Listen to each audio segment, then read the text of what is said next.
Avis vascular centre మన దేశంలోనే the best varicose vein hospital. Welcome to IT news. This is Pavan. So present అయితే BRS కార్యకర్తలు మనతో ఉన్నారు. ఈరోజు నవంబర్ 14th అయితే రిజల్ట్ రావడం జరుగుతుంది. 11th ఎలక్షన్ స్టార్ట్ అవుతాయి. సో ప్రతి పార్టీ ఆ ప్రచారం అయితే విస్తృతంగా చేయడం జరుగుతుంది. ఎవరి కాన్ఫిడెన్స్ వాళ్ళకు ఉంది, మేము గెలుస్తాము 50,000 మెజారిటీ అని ఏ పార్టీ ఆ పార్టీ వాళ్ళు చెప్పుకుంటున్నారు. సో జనరల్ గా అంటే ఫ్యాక్ట్స్ మాట్లాడకుండా ఎలా వీళ్ళు ప్రచారంలో ఉన్నారు కాబట్టి ఇక్కడ ప్రాబ్లమ్స్ ఏంటి, ప్రజలు ఎలా స్పందిస్తున్నారు, అపోజిషన్ పార్టీ గురించి అసలు వీళ్ళు ఏమనుకుంటున్నారు వాళ్ళ వ్యాఖ్యానం పైన అడిగి తెలుసుకుందాం. అన్న నమస్తే. నమస్తే. ప్రచారం స్టార్ట్ అవుతుంది, ప్రతి ఒక్కళ్ళు మాటల యుద్ధం అయితే చేసుకుంటున్నారు. బీఆర్ఎస్ అసలు మా కాంపిటీషన్ కాదు, డ్రామాలు చేసుకుంటూ ఓట్లు అడుగుతున్నారని వ్యాఖ్యలు వచ్చాయి. దాని మీద మీ అభిప్రాయం ఏంటి? అసలు చేస్తున్నది కాంగ్రెస్ డ్రామాలు, రేవంత్ రెడ్డి డ్రామాలు. ఇక్కడ క్యాండిడేట్ పూర్తిగా ఒక రౌడీ షీటరు, అతనికి ఓట్లు పడే అవకాశం కూడా లేక ప్రజలను భయభ్రాంతులకు గురి చేస్తున్నారు. ఇక్కడ మాగంటి గోపీనాథ్ గారు చేసిన సేవలు చాలా ఉన్నాయి.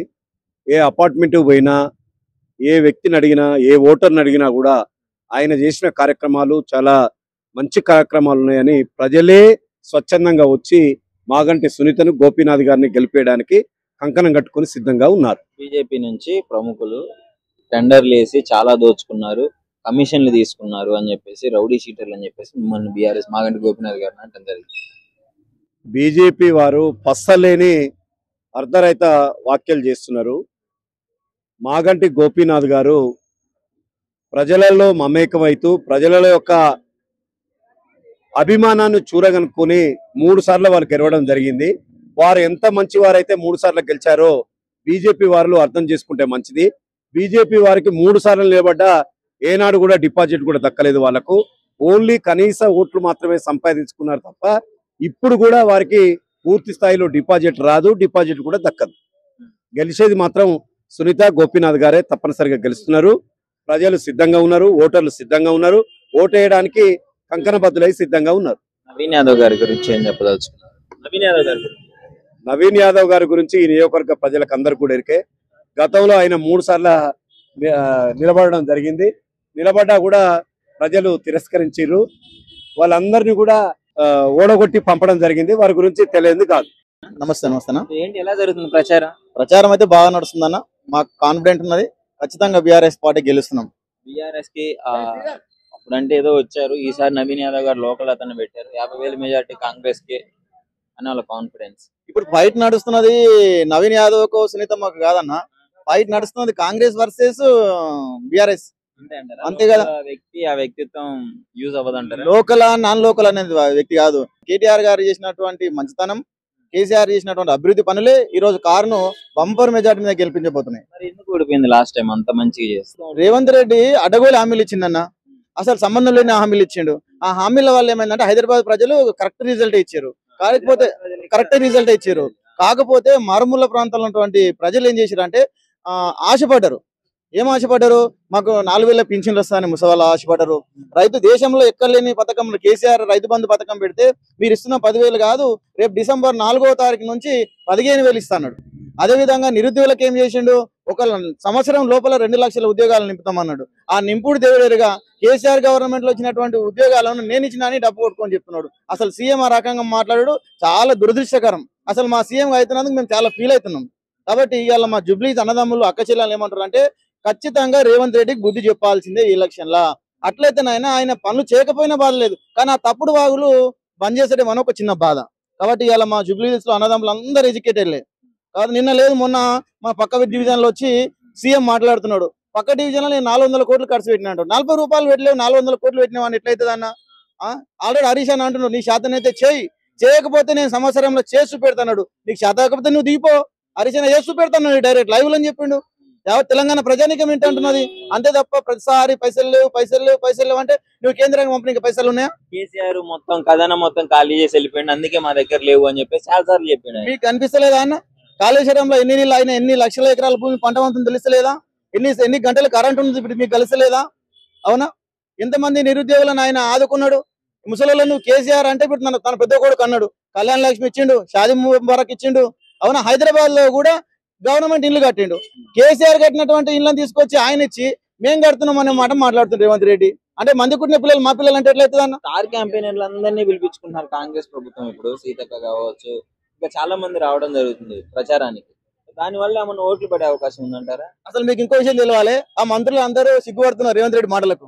మంత్రులే మేము ఈ సీఎం రేవంత్ రెడ్డి పాలన కింద వాళ్ళ చేతుల కింద నేను పనిచేస్తున్నందుకు వాళ్ళు జెన్యూన్ ఉన్నటువంటి కొంతమంది మంత్రులు ఇబ్బంది పాలవుతున్నారు, నవ్వుకుంటారు లోపల, బయటకు అనలేక. కాబట్టి అది ఈజీగా అనిపిస్తుంది కదా. ఇవాళ రేవంత్ రెడ్డి చేసినటువంటి మైనసే సునీతమ్మ మెజార్టీ గెలవబోతున్నాం. మొత్తానికి ఎంత మెజారిటీ రావచ్చు అనుకుంటున్నారు ఫైనల్ గా? పాత మెజార్టీని డబల్ క్రాస్ చేస్తాం. అంటే సునీతమ్మ గారు కొంచెం పొలిటికల్ గా ఆమెకి ఎంతైనా అనుభవం తక్కువ కదా, మరి ఇప్పుడు జరుగుతున్న ఈ పాలిటిక్స్ ని హ్యాండిల్ చేయగలదంటారా? పైగా అధికార పార్టీ కాంగ్రెస్ ఉన్న సమయంలో. ఉన్నప్పటికన్నా ఈ హైదరాబాద్ ఎవరి నుంచి డెవలప్ అయింది? కేటీఆర్ అంటే హైదరాబాద్ ను ప్రపంచ పటంలో చూపెట్టిండు. అవునా? సునీతక్క పక్క ఎవరున్నారు? నేను అండగుండా అని కేటీఆర్ చెప్తున్నాడు. ఆమెకు కుడి భుజము ఎడమ భుజం అంటే హరీష్ అన్న కేటీఆర్ ఉన్నప్పుడు ఈ జూబ్లీ హిల్స్ ఇంకా డెవలప్ అయితే తప్ప డెవలప్ కాకుండా ఉండదు. ప్రచారం అన్ని పార్టీలు చేస్తున్నాయమ్మా. బీఆర్ఎస్ చేస్తుంది, కాంగ్రెస్ చేస్తుంది, బీజేపీ చేస్తుంది. మీకు ఇక్కడ ఎవరు గెలిస్తే మంచి జరుగుతుంది అనుకుంటున్నారు? చూడు స్వామి, ఎవరు గెలిస్తే మంచిగా అనిపిస్తుంది అంటే కేసీఆర్ 10 ఏళ్ళు ఉండే పేదవాళ్ళకి ఇండ్లు ఇచ్చిండు. ఆ ఇండ్లు ఇస్తామంటే ఇండ్లు ఇవ్వలేదు మాకు, కనీసం పెన్షన్ లేదు, ఇల్లు లేదు. మరి ఎవరికి వెళ్ళే ఓటు చెప్పు? కాంగ్రెస్ వచ్చిన తర్వాత ఏం చేయలేదా? మరి ఏం చేయలే. గ్యాస్ పిరి అన్నాడు, గ్యాస్ లేదు. మళ్ళీ కనీసం ఆ బస్సులు పెట్టిండు, పెంట బస్సులు పెట్టిండు, ఫ్రీ బస్ ఇచ్చిండు. సరళగా బతక చచ్చిపోతున్నాము, ఏం చేస్తాము ఆ పిరి బస్సుల వల్ల. సరుకులన్నా దింపితే మంచిగా ఉండే కదా. ఆ పిరి బస్సులు ఎవడెట్టమన్నాడు? పిరి బస్సులు లేకుండా టికెట్ పెట్టి మాకు సరుకులు తగ్గిస్తే పేదవాళ్ళం బాగుపడతాం కదా. మళ్ళా ఒక్క సరుకుల మీద 5 రూపాయలు పెంచినప్పుడు మేము పేదరికం మేము ఎట్లా బతకాలి చెప్పు? మేము ఎట్లా ఓట్లేయాలి? ఓట్లు వేసుకున్నప్పుడు అమ్మ అక్కలారా చెల్లెళ్ళారా అన్నీ వేసుకుంటారు. మరి ఓటు గెలిచినాకనేమో మీరు ఎవరేమో కాళ్ళ కింద చెప్పులాక రాకుతారు మమ్మల్ని. ప్రతిసారి ఇంతే. మీరు 6 ఏళ్ళు అయింది ఇక్కడికి వచ్చి. మాకు కనీసం ఇల్లు కూడా లేదు. కేసీఆర్ 10 ఏళ్ళు ఉన్నా కూడా మాకు ఇల్లు కూడా లేదు తెలుసా.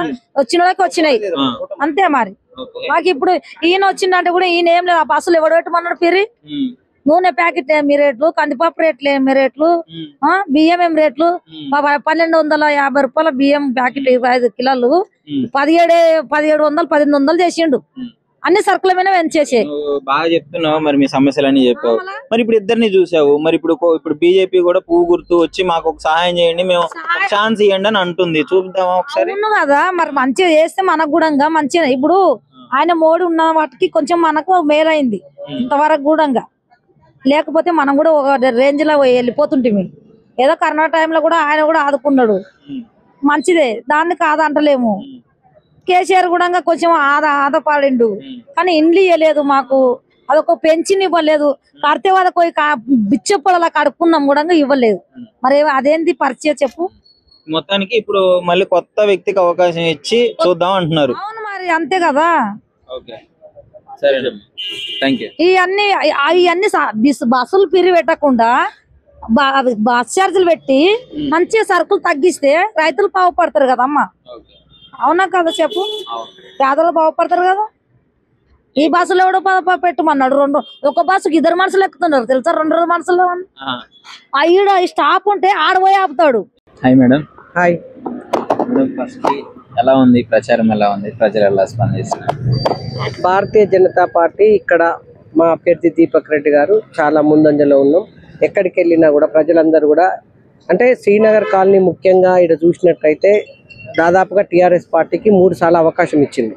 టీఆర్ఎస్ పార్టీ అభ్యర్థి మాగంటి గోపీనాథ్ గారు 3 సార్లు గెలిచినా ఇక్కడ అభివృద్ధి అనేది శూన్యం. ఇక్కడ ఎక్కడ చూసినా రోడ్లు చూసినా అధ్వాన్నమైన పరిస్థితి, డ్రైనేజ్ చూస్తే అధ్వాన్నమైన పరిస్థితి, ఎక్కడ కూడా డెవలప్మెంట్ లేదు.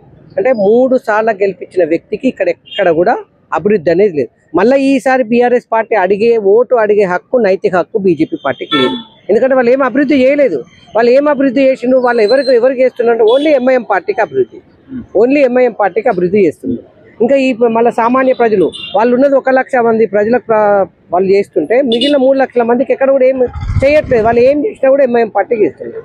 టీఆర్ఎస్ పార్టీకి ఓటు అడిగే నైతిక హక్కు లేదు. అదేవిధంగా ఇలా కాంగ్రెస్ పార్టీకి ఎన్ని హామీలు ఇచ్చి 420 హామీలు ఇచ్చి అదేవిధంగా 6 గ్యారంటీలు ఇచ్చి ఇక్కడ పార్టీ అధికారంలోకి వచ్చింది. అధికారంలోకి వచ్చినాక ఏ గ్యారంటీ ఇచ్చిండ్రు? చదువుకున్న మహిళలు, చిన్న యువతకు స్కూటీలు ఇస్తా అన్నారు. అదేవిధంగా పెన్షన్ 4000 రూపీస్ ఇస్తానన్నారు, పెళ్లి చేసుకుంటే తులం బంగారం ఇస్తా అన్నారు. మరి ఎక్కడ పోయింది? ఇలా రైతుల విషయంలో చూస్తే అదే, యువత విషయంలో చూస్తే అదే, మహిళల చూస్తే విషయంలో అదే, ఎక్కడ కూడా ఫెయిల్యూర్. అదేవిధంగా ఇలా రేవంత్ రెడ్డి గారు ముఖ్యమంత్రి గారు చేతులు ఎత్తేసిండు, నా దగ్గర ఏమీ లేదు, డబ్బు అప్పుల రాష్ట్రంగా చేసిపోయింది టీఆర్ఎస్ పార్టీ, నేనేం అభివృద్ధి చేయలేము, నా దగ్గర డబ్బు లేవని డైరెక్ట్ చెప్పిండు. మరి ఈ డివిజన్ గెలిస్తే ఏం చేస్తారు చెప్పండి? ఇలా భారతీయ జనతా పార్టీ గెలిస్తే ఈ ప్రాంతాన్ని అభివృద్ధి చేయడానికి అవకాశం ఉంటుంది. ఎందుకంటే ఇలా ఇక్కడ ఆల్రెడీ ఎంపీగా కిషన్ రెడ్డి గారు ఉన్నారు, ఈడ ఎమ్మెల్యే కూడా గెలిస్తే ఈడ అభివృద్ధి చేయడానికి అవకాశం ఉంటుంది. ఇలా మేము చేస్తామని కూడా చెప్తున్నాం. ఇలా బీఆర్ఎస్ పార్టీ ఎక్కడ కూడా హామీలు ఇవ్వదు, ఎక్కడ గ్యారంటీలు ఇవ్వదు, ఏదైనా చేసేదే చెప్తుంది, చెప్పేదే చేస్తుంది. కాబట్టి ఇక్కడ ప్రజలకు నేను చెప్పేది, ఇక్కడ ప్రజలందరికీ కూడా ఇలా రెండు పార్టీలు ఎంఐఎం పార్టీని నమ్ముకొని కాంగ్రెస్ పార్టీ ఏ విధంగా ఇలా అజారుద్దీన్ గారికి ఎంపీ ఇచ్చిండ్రో అంటే వాళ్ళు అర్థం చేసుకోండి. ఓన్లీ ఒక ఎంఐఎం పార్టీ ఇస్తే సరిపోతుంది. ఇలా భారతీయ జనతా పార్టీకి అందరూ కావాలి, 4 లక్షల మంది ఓటర్లు కావాలి, అందరికీ అభివృద్ధి చేస్తాం. కాబట్టి ఒక్కసారి భారతీయ జనతా పార్టీకి అవకాశం ఇస్తే తప్పకుండా ఈ ప్రాంతాన్ని అభివృద్ధి చేస్తామని మీ ద్వారా తెలియదు. సెంట్రల్లో